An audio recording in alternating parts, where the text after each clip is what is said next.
What's Good podcast. Are you ready? Hey, ladies and gents, this is your girl, Brianna Javon, with another episode of What's Good podcast.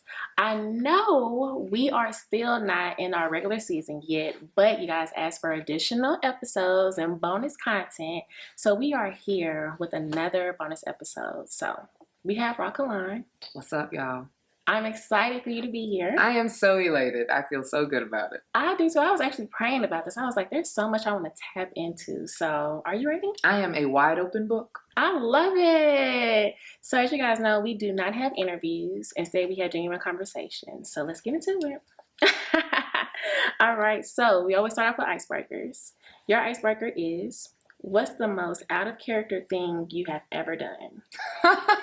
Not the last. Oh, so it's funny because something literally immediately came to mind when you said out of character. It was like, oh, okay. So I had started a new job. Being specifically a mentor to young women. And it was my first day. And my mentor was taking me to Walmart so we could supply shop. And this was a Walmart that had a Subway in it instead of the Walmarts that had the McDonald's. This was fancy, had Subway. And so we were in line and I had asked if I could have a cup for water. And she said, sure. And she went and she got a cup of water and she started filling it with like sink water in like the back. And exactly. I was like, I'd rather just take it and go over there. And she was like, oh, okay. And so she pours it out and she gives it to me. And I get over there and the water over there doesn't work. And so I was like, well, why didn't she just communicate that while I was over there? Right. But I was like, okay, I'm gonna just get a soda because my time has been taken up at this point. Right. I need something. I'm parched. Right.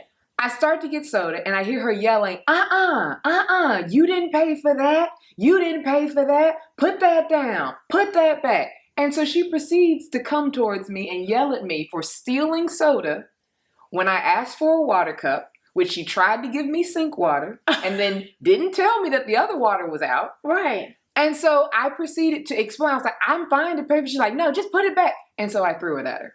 Oh, not I threw it at her. I was like, yeah, so that's the question was out of character. That is not typically me, but when cornered and when literally coming from around the counter. Yes, that's what I was going to say. Yeah. You know, it's like you're not prepared for people to come into your space for one. Yeah. And for her yelling, I would have felt threatened. It was a whole scene. And I just wanted her to know, if we're going to do this, we're going to do it. Right. Let's do it. And we did it. 100%. Commit. Yeah. Well, we about to get, we starting off real fun. Yeah, so real fun, yeah. You ready for the genuine conversation? I'm really ready, yeah. Okay, so we always start off with who is, the guest of the day. Yeah. So for you, who is Rah Kalon? Rah Kalon is a... By the way, I love your name. Thank you.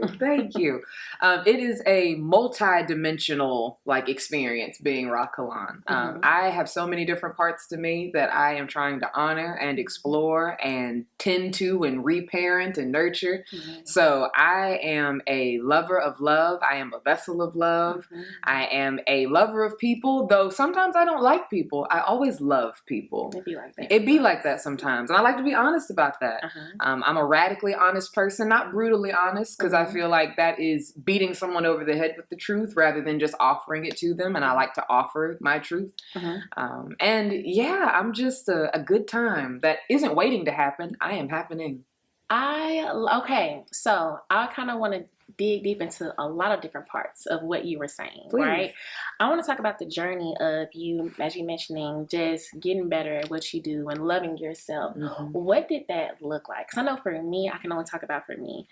Healing can be so nasty, so I just wonder. It's a great word for it. It's just like, God, I know this about myself, but I take that time to intentionally get to know myself.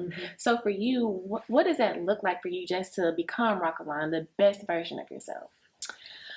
It looks like being very grace-giving towards myself, and also not shoulding on myself. Shoulding doesn't help much of anything. It's such a comparison to an ideal that you might not be at that moment, and it's going to be harder to reach that ideal if you keep shoulding and guilting and shaming myself into it.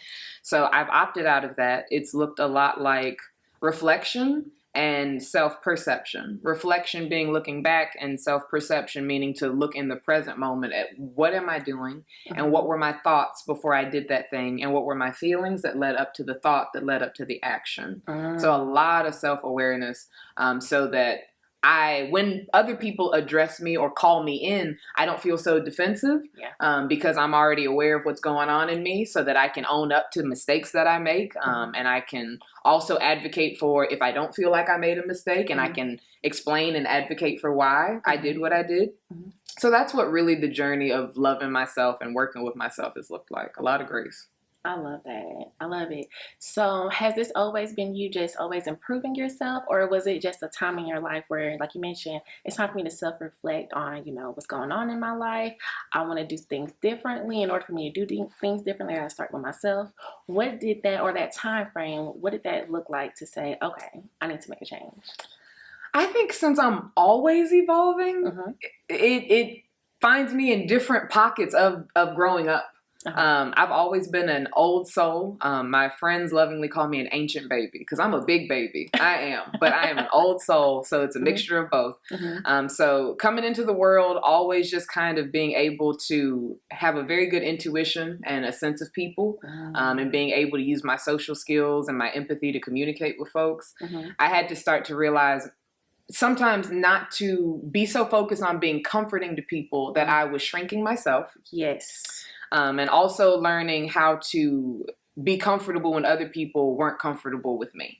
And that was scary because who wants to be alone, who wants to feel lonely? That's more of the concern. Being alone is actually great solitude, but lonely is different. And you're afraid that you'll push people away if you're not accommodating. And I think it took me years to learn and continue to evolve into a person that does not mind my way of showing up, not always being accommodating for other people.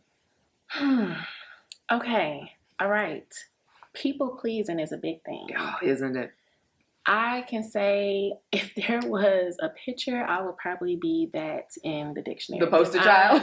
I am a people pleaser. I'm like, okay, do you need some water? Okay, what do you need? I'm here to attend to you. So how do you create boundaries to make sure that you still put yourself forward or on top versus, spreading yourself from a leaking cup?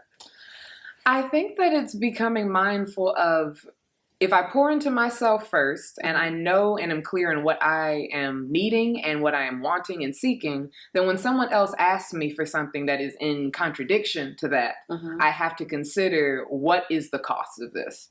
Is it going to be more important for me to have what I need so that I can eventually circle back